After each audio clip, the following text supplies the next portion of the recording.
नमस्ते दोस्तों।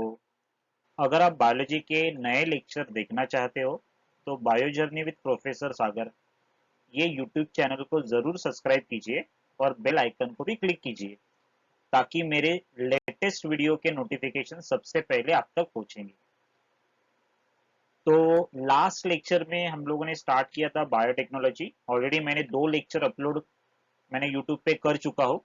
तो आज हम लोग थर्ड लेक्चर पे आ रहे हैं बायोटेक्नोलॉजी टॉपिक के। तो ये जो थर्ड लेक्चर है that is regarding restriction enzyme. तो में हम लोगों ने क्या किया था, हम लोगों ने स्टार्ट किया था tools and technique for gene cloning. और ये टूल्स एंड टेक्निक में we have discuss about different instrument different devices which is use for the recombinant DNA technology. उसके अंदर हम लोगों ने प्रीवियस लेक्चर में डिस्कस किया था पीसीआर के बारे में, पॉलीमरेज चेन रिएक्शन। तो अगर आपको प्रीवियस लेक्चर देखना है तो ये आई बटन पे क्लिक करें। यहाँ पे अगर आपने देखा बायोलॉजिकल टूल्स जो नेक्स्ट सेक्शन है वो हम लोग स्टार्ट करने वाले हैं।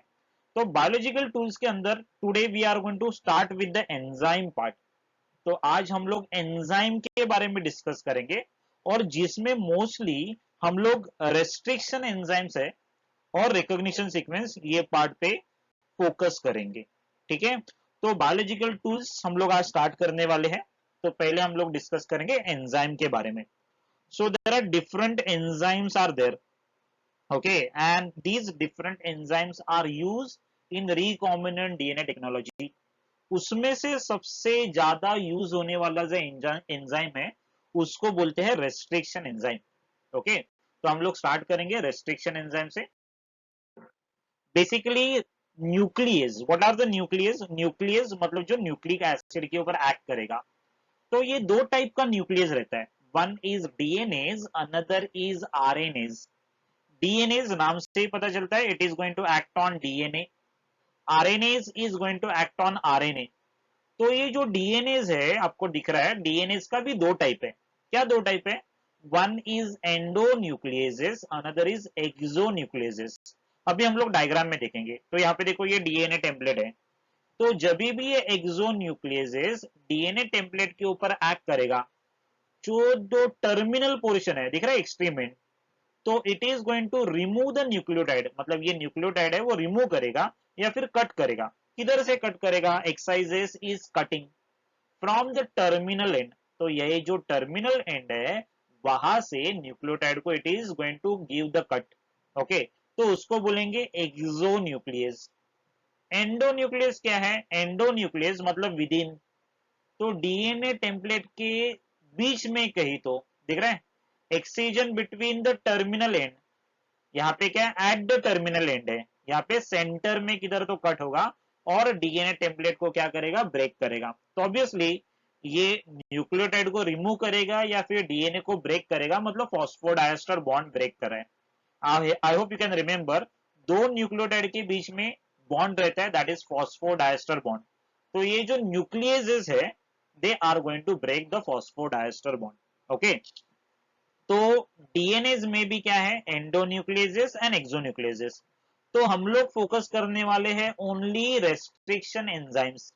रेस्ट्रिक्शन एंजाइम का दूसरा नाम है रेस्ट्रिक्शन एंडोन्यूक्लियस। अभी उसको रेस्ट्रिक्शन एंडोन्यूक्लियस क्यों बोलते हैं हम लोग आगे के स्लाइड में देखेंगे। तो ये जो एंडोन्यूक्लियस है उसका 3 टाइप है, टाइप 1, टाइप 2, टाइप 3। अभी उसके डिटेल में हम लोग नहीं जाएंगे, लेकिन जो टाइप 2 है that type 2 is use in recombinant DNA technology. मतलब जहां पे दो डीएनए को ज्वाइन करना है, कट करना है, तो वहां पे टाइप 2 यूज होता है। तो this is use in recombinant DNA technology. और ये टाइप 2 किधर भी कट नहीं करेगा, एक स्पेसिफिक सीक्वेंस को वो रिकॉग्नाइज करेगा। तो वो सीक्वेंस को बोलते हैं रिकॉग्निशन सीक्वेंस। और जो रिकॉग्निशन सीक्वेंस रहता है वो हमेशा 4 to 8 बेस पेयर लॉन्ग रहता है, maximum 8 base pair, minimum 4 base pair. तो उसका जो रेंज है रेस्ट्रिक्शन एंडोन्यूक्लियसेस का टाइप 2 है, वो क्या करेगा? 4 to 8 बेस पेयर का सीक्वेंस को रिकॉग्नाइज करेगा और सिर्फ उतने ही बेस पेयर को या फिर वहां पे ही कट करेगा। ओके, तो more than 350 restriction endonucleases have been discovered. मतलब 350 से ज्यादा भी एंडोन्यूक्लियसेस डिस्कवर्ड हुए हैं और उनके रिकॉग्निशन सीक्वेंस भी पता है, मतलब कौन सा रेस्ट्रिक्शन एंजाइम कौन सा सीक्वेंस रिकॉग्नाइज करेगा, that we are going to discuss in coming slide. Okay, तो अभी आपको याद क्या रखना है कि 350 से ज्यादा रेस्ट्रिक्शन एंजाइम्स डिस्कवर्ड हो चुके हैं और उनके 100 रिकॉग्निशन सीक्वेंस पता है। What is recognition sequence? जो रिकॉग्नाइज करेगा, कौन रिकॉग्नाइज करेगा? टाइप 2 एंडोन्यूक्लियसेस। और ये टाइप 2 कहां पे यूज होता है? रिकॉम्बिनेंट डीएनए टेक्नोलॉजी में। तो जो फर्स्ट एंजाइम डिस्कवर्ड हुआ था that is HIND2, HIND2, that is this is the first restriction enzyme. यहाँ पे मैंने आर लिखा है, मतलब रेस्ट्रिक्शन एंजाइम और रेस्ट्रिक्शन एंडोन्यूक्लियस। अभी रेस्ट्रिक्शन एंजाइम को रेस्ट्रिक्शन एंडोन्यूक्लियस क्यों बोलने का? Okay, there is certain reason for it. क्या रीजन है? देखो यहाँ पे, can you see this is a bacteria, बराबर। तो रेस्ट्रिक्शन एंजाइम जितने भी है they have been isolated from the bacteria, मतलब वो बैक्टीरिया से आइसोलेट किए गए हैं। ओके, अभी ये रेस्ट्रिक्शन एंजाइम है, ये बैक्टीरिया को एक टाइप का इम्यूनिटी प्रोवाइड करता है। कैसे इम्यूनिटी? देखो, can you see there are phage, lambda phage और बैक्टीरियोफैज बोलते हैं। अभी ये बैक्टीरियोफैज होते क्या है? बैक्टीरियोफैज आर द वायरसेस जो बैक्टीरिया को इन्फेक्ट करेंगे। तो ये जो बैक्टीरियोफैज है वो क्या कर रहे हैं? ये बैक्टीरिया को इन्फेक्ट कर रहा है, ये बैक्टीरियल सेल्स है। ओके, कैसे इन्फेक्ट करेंगे? पहले उसके अंदर उसका डीएनए रिलीज करेंगे। ये डीएनए रिलीज करने के बाद उसके अंदर रेप्लिकेट हो जाएंगे, रेप्लिकेट मतलब उनका नंबर बढ़ेगा और अंदर छोटे छोटे वायरल पार्टिकल को फॉर्म करेंगे और बैक्टीरियल सेल को लाइस करेंगे। लाइस मतलब ब्रेक डाउन करेंगे। क्या होता है? पहले जो बैक्टीरियोफैज है वो सेल एनवलप को अटैच होगा, उसके अंदर उसका डीएनए रिलीज करेगा, डीएनए रिलीज करने के बाद वो रेप्लिकेट होगा, उसके अंदर छोटे छोटे बेबी वायरल पार्टिकल फॉर्म होंगे और ये बैक्टीरियल सेल को लाइस करेगा, बराबर। तो ऑब्वियसली अगर ये बैक्टीरियल सेल है वो तो बोलेगा नहीं कि आप बैल मुझे मार। ओके, तो उसके पास भी कुछ तो डिफेंस मैकेनिज्म होना चाहिए। तो क्या डिफेंस मैकेनिज्म है? ये बैक्टीरिया के पास है रेस्ट्रिक्शन एंजाइम। अभी ये रेस्ट्रिक्शन एंजाइम क्या करता है?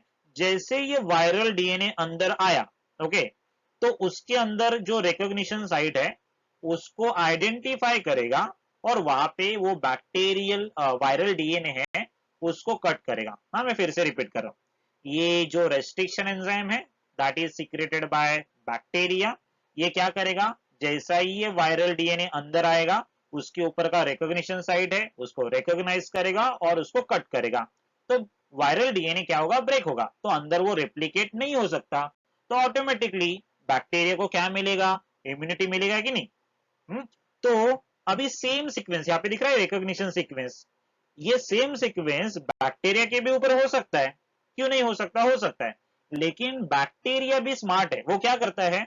खुद का जो रिकॉग्निशन सीक्वेंस है, आपको दिख रहा है ये ऑरेंज कलर का, उसको ना मिथाइल बेस ऐड करके, मिथाइल ग्रुप ऐड करके मॉडिफाई करता है। तो जैसे वो मिथाइल ग्रुप ऐड करेगा, मिथाइलेज एंजाइम्स है, ये क्या कर रहे हैं? मिथाइल ग्रुप ऐड कर रहे हैं।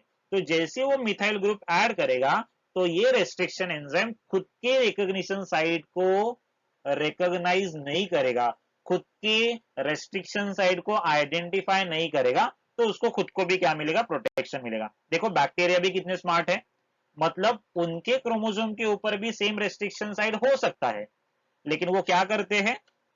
मॉडिफाई करेंगे। कैसे मॉडिफाई करेंगे? By adding methyl group. ये मिथाइल ग्रुप ऐड करने के लिए कौन सा एंजाइम है? मिथाइलेज। तो क्या मिलेगा? उसके क्रोमोसोम को भी प्रोटेक्शन मिलेगा and at the same time वो वायरल डीएनए को भी क्या कर सकता है? ब्रेक कर सकता है, क्लीव कर सकता है। क्लीव मतलब ब्रेक। ओके, तो ये हुआ डिफेंस मैकेनिज्म। तो all the restriction enzyme they have been isolated from bacteria. Okay, अभी रेस्ट्रिक्शन एंजाइम का ना एक नॉमेनक्लेचर देने की एक पर्टिकुलर सिस्टम है। कैसे देते हैं? फॉर एग्जांपल अगर रेस्ट्रिक्शन एंजाइम का नाम है इको R1, ओके, तो ये जो पहला लेटर आपको दिख रहा है, can you see the first letter? पहला लेटर है ई। ओके, तो what is E? E stand for genus called as इसर्शिया।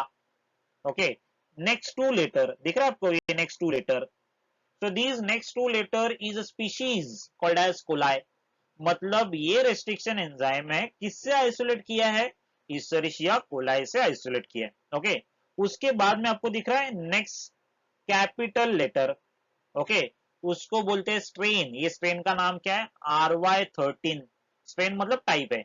E coli के अंदर भी बहुत सारे टाइप रहेंगे, तो उसमें से एक जो स्ट्रेन है या फिर टाइप है, उसका नाम क्या है? That is RY13। जैसे देखो कोरोना के बहुत सारे टाइप्स है, तो कोविड 19 वो उसका एक स्ट्रेन है। Are you getting? तो यहाँ पे भी ये क्या है?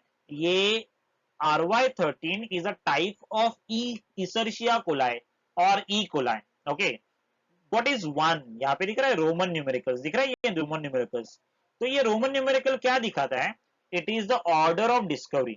इसका मतलब क्या है? This is the first enzyme discovered in RY13 strain of Escherichia coli। मतलब EcoR1 है, ये पहला एंजाइम है जो कहां पे डिस्कवर्ड हुआ था? RY13 स्ट्रेन में। और ये RY13 स्ट्रेन है किसमें? Escherichia coli में।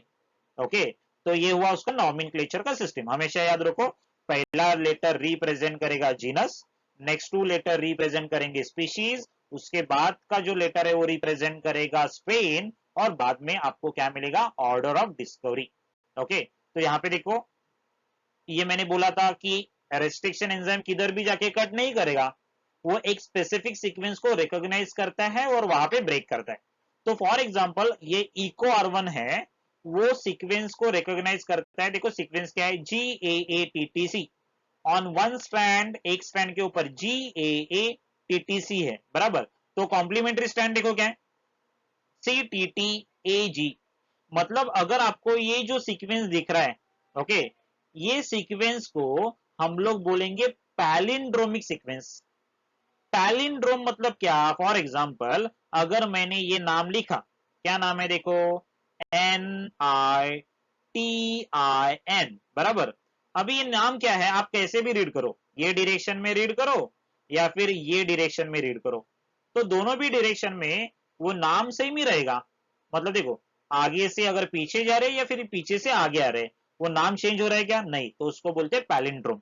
तो ये सीक्वेंस देखो, अगर हम लोगों ने ये सीक्वेंस देखा GAATTC, बराबर, और ये सीक्वेंस देखो GAATTC, तो दोनों भी सीक्वेंस क्या है? सेम है। तो उसको बोलेंगे, क्या बोलेंगे उसको?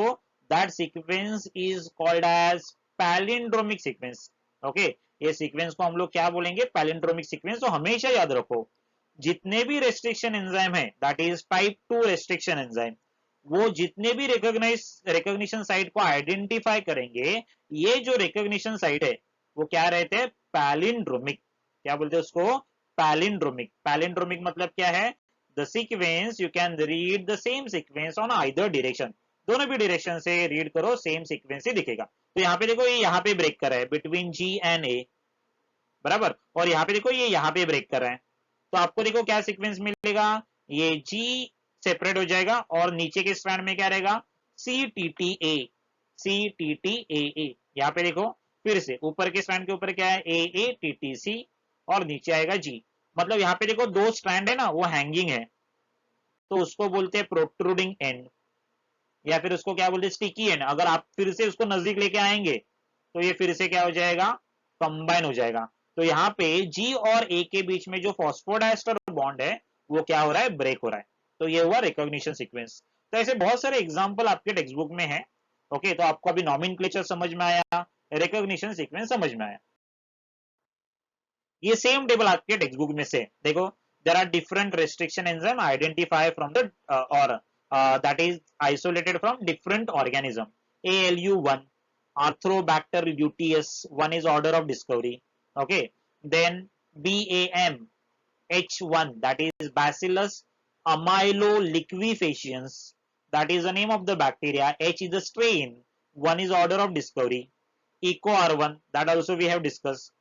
Then Hin2, that is Haemophilus influenza, strain is RD and 2 is order of discovery, मतलब ये second enzyme है। ओके, तो एक्चुअली दो it is second enzyme, but वो पहले डिस्कवर्ड हुआ था। ओके, तो यहाँ पे देखो रिकॉग्निशन सीक्वेंस, ये किधर ब्रेक कर रहा है? Between G and C। तो सीक्वेंस देखो पैलिंड्रोमिक है। तो आपको बीच में अगर ये ब्रेक हो रहा है, यहाँ पे देखो, तो यहाँ पे जो एंड है वो प्रोट्रूडिंग एंड नहीं है, वो कैसे, उसको बोलते हैं blunt and. Can you see this? ऐसे अगर एंड रहेंगे तो उसको बोलते हैं ब्लंट एंड। अगर ऐसे एंड है, are you getting this, if the ends are like this, तो उसको बोलते हैं स्टिकी एंड, बिकॉज ये फिर से नजदीक आके ज्वाइन हो सकते हैं। Are you getting this? तो यहाँ पे देखो ये स्टिकी एंड दिख रहा है, यहाँ पे स्टिकी एंड, इसको बोलते हैं ब्लंट एंड और फ्लश एंड। स्टिकी एंड को क्या बोलने का, स्टिकी एंड और कोहेजिव, कोहेजिव मतलब चिपकने वाला, और प्रोट्रूडिंग एंड, बराबर। यहां से फिर से देखो ब्लंट एंड। तो अगर आपने देखा नंबर ऑफ सीक्वेंस देखो, यहाँ पे 4 है, can you see this, there are 4 sequence. यहाँ पे देखो टोटल 6 बेस पेयर है, यहाँ पे भी क्या है, टोटल 6 बेस पेयर है। Are you getting this? यहाँ पे क्या है, टोटल 6 बेस पेयर है, मतलब 4 to 6 के बेस में क्या करेगा, 4 to 8 बेस पेयर क्या करेगा, वो आइडेंटिफाई करेगा रिकॉग्निशन सीक्वेंस और ब्रेक करेगा। ओके, तो यहाँ पे देखो रेस्ट्रिक्शन एंजाइम से कट किया है एक डीएनए को, दूसरे डीएनए को भी सेम रेस्ट्रिक्शन एंजाइम से कट किया है, और बाद में फॉर एग्जांपल अगर ये बैक्टीरियल डीएनए है, ओके, और अगर ये ह्यूमन डीएनए है, दोनों को भी सेम रेस्ट्रिक्शन एंजाइम से आपको कट करना है, और बाद में you can join with the enzyme called as ligase. तो आपको क्या मिलेगा, रिकॉम्बिनेंट डीएनए, बराबर। मतलब ये रिकॉम्बिनेंट डीएनए टेक्नोलॉजी में ये restriction enzymes they are going to play very very important role, उसके बिना रिकॉम्बिनेंट टेक्नोलॉजी होगा नहीं। ओके, तो ये था अपना पूरा टॉपिक रेस्ट्रिक्शन एंजाइम के बारे में। तो देखो बहुत सारे पॉइंट्स है, वो नोट्स के बतौर आप यूज कर सकते हैं, फ्लोचार्ट भी है वीडियोस में, वो भी आप एज ए नोट्स और फॉर क्विक रिवीजन आप यूज कर सकते हैं। ओके, तो ऐसे बहुत सारे वीडियोस देखने के लिए मेरे चैनल को आप सब्सक्राइब करो और बेल आइकन पे भी क्लिक करो। ठीक है, तो आज के लिए यहाँ पे रुकते हैं, नेक्स्ट लेक्चर में हम लोग डिस्कस करेंगे क्लोनिंग वेक्टर के बारे में। ठीक है, चलो फिर मिलेंगे नेक्स्ट लेक्चर में।